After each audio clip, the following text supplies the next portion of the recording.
T.O. Blaze. Hey there, this is Tio bringing another Kerbal Space Program video, another entry in my Laythe Legacies little series. And this is, again, some older footage. A lot of these videos for the next month or so will be some relatively old footage. So as I've said before, I'm kind of reminiscing and relearning the footage as I record the audio. But I do remember this mission quite well. So the purpose of this was to send a large craft, preferably sort of like a stationary station, but went with something with wheels so that I could put it in the right position, the right placement next to the rest of the ground station that I already have on Laythe. But yeah, it's a living quarter, so it's got lots of habitat space for all the crew members that I plan on using on Laythe, and that's pretty much it. It's got a few other little features. It's got obviously solar panels and batteries. Got a communication dish just because why not? So ground station. It's got to communicate with the rest of the Laythe station. And after landing this thing on the surface, ran into some troubles immediately. So first things first, I hate those large wheels. They're not easy to utilize, and because the way that they turn, they don't physically turn. They just spin at different speeds. If you wanted to turn left, the left wheels would stop spinning, and the right wheels would spin. That's the gist of it. But anyway, another issue with those large wheels is they apparently brake at high speeds or even low speeds. So I've got to deal with that on this mission. Another issue I realized I didn't put a probe core facing forward or backwards on the vehicle as the wheels are pointed. So I was having trouble just controlling the direction, and so right from jump, lots of issues that I'm going to have getting that living quarters way on the other side of this hill, on the other side of this mountain, all the way to this base location. But I run into these issues in real time. I tackle them, and that's all the fun of KSP, in my opinion, is being creative, obviously, but also coming up with solutions to these arbitrary self-made problems.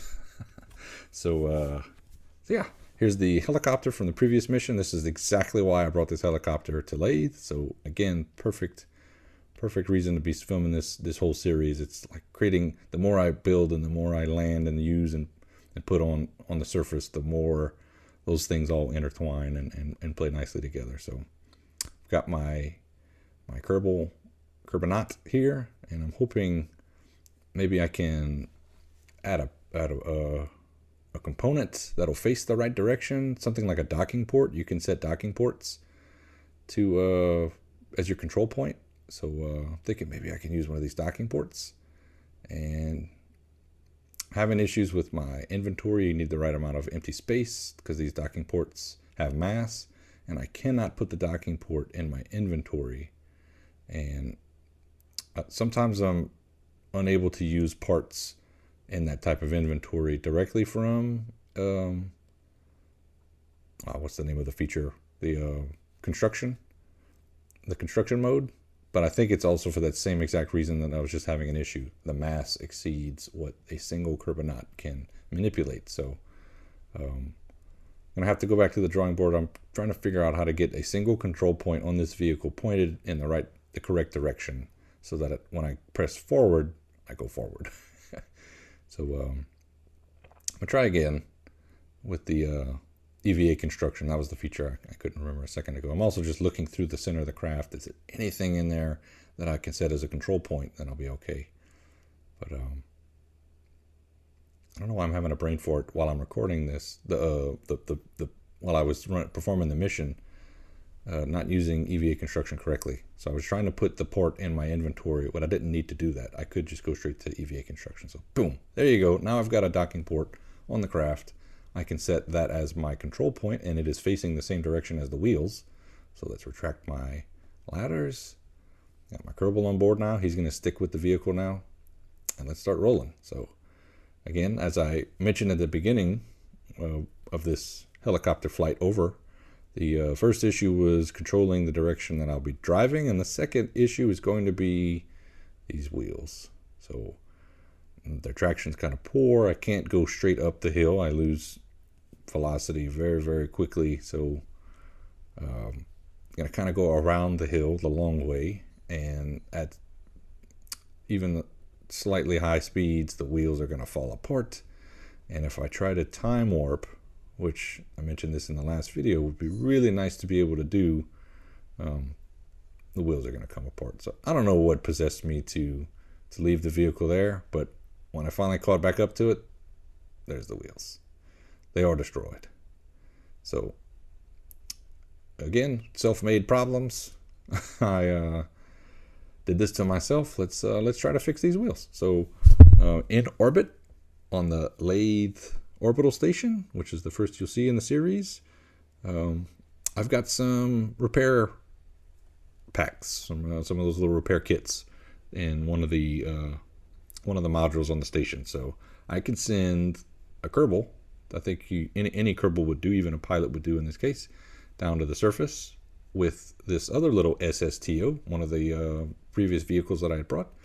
And if he puts all of the repair kits into one of his slots, that should be enough to repair the wheels and get all the way back to the Kerbal station on Laythe from where that rover is currently parked.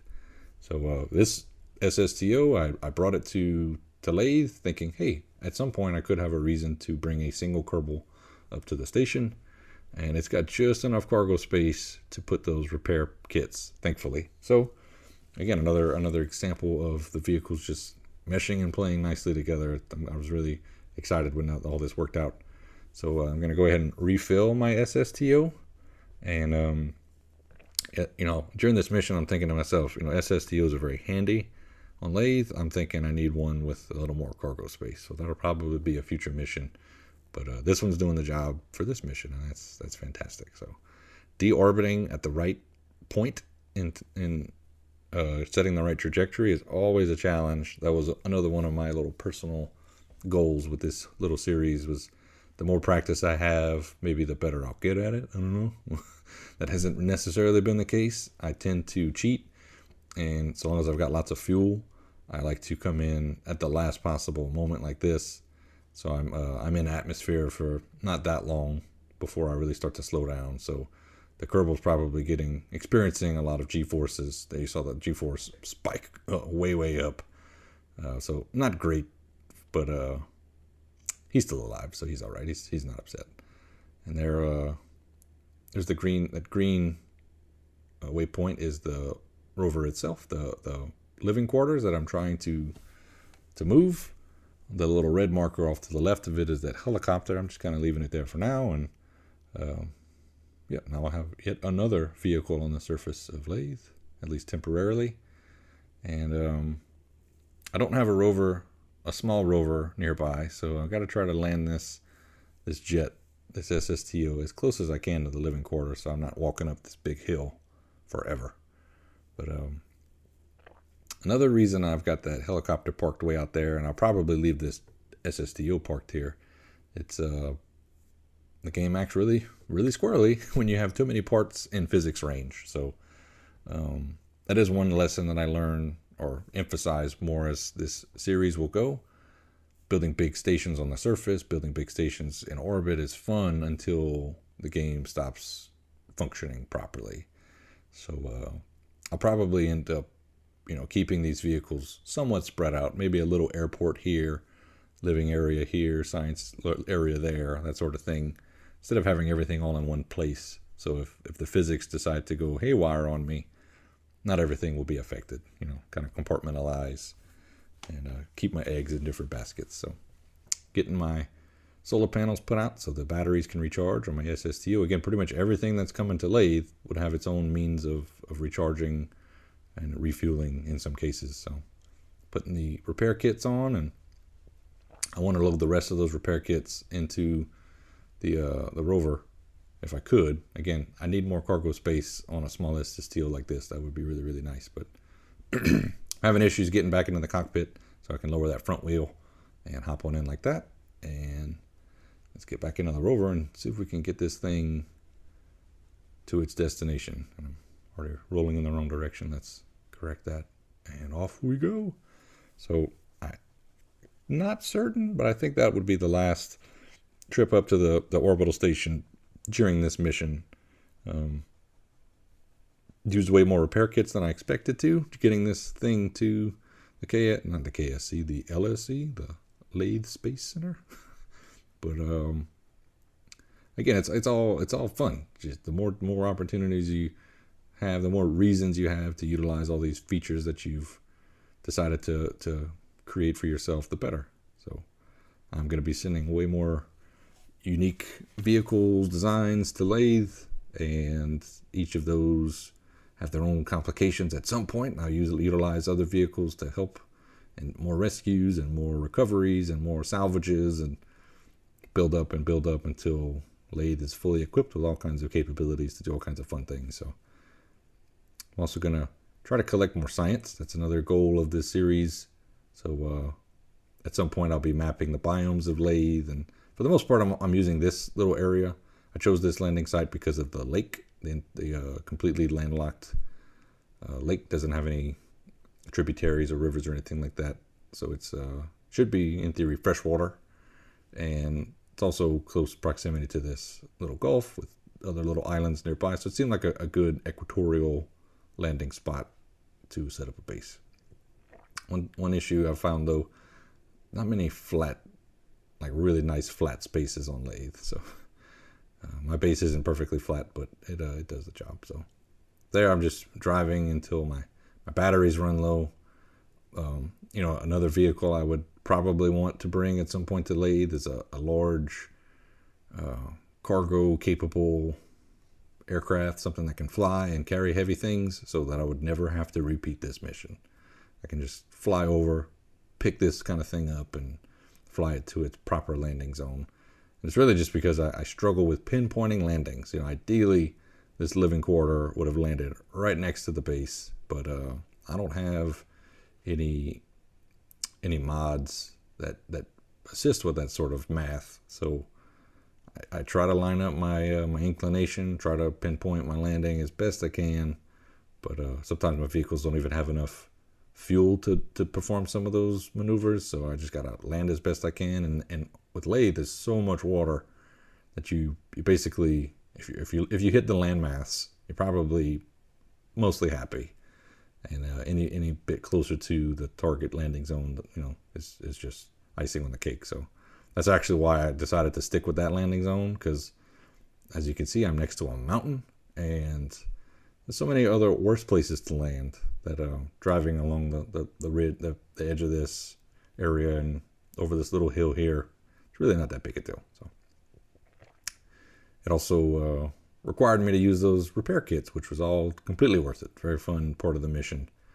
And so yeah, getting into the last minute, and as you can see, I'm getting closer and closer, ever closer into that target, and I'm able to use some physics time warp. The ground's relatively flat and my speed's relatively low, so doing some physics time warp and getting there a little bit quicker. So that's pretty much it for the mission. I'm gonna try to find a parking spot, and these wheels are designed to jettison, and this thing would be a completely stationary vehicle, but I find that things tend to walk along the surface on KSP. Stationary objects are not that stationary, so I do end up keeping the wheels on, so that I could always move this again in the future if I would need to. So that's pretty much it for the mission. I'm back finally at the destination. I'm going to park here. I can send some Kerbals to live in the living quarters. I can fit lots and lots of Kerbals for future missions. So hope you're enjoying the series. I appreciate you for tuning in. Please leave a comment if you want to see me do something in the series.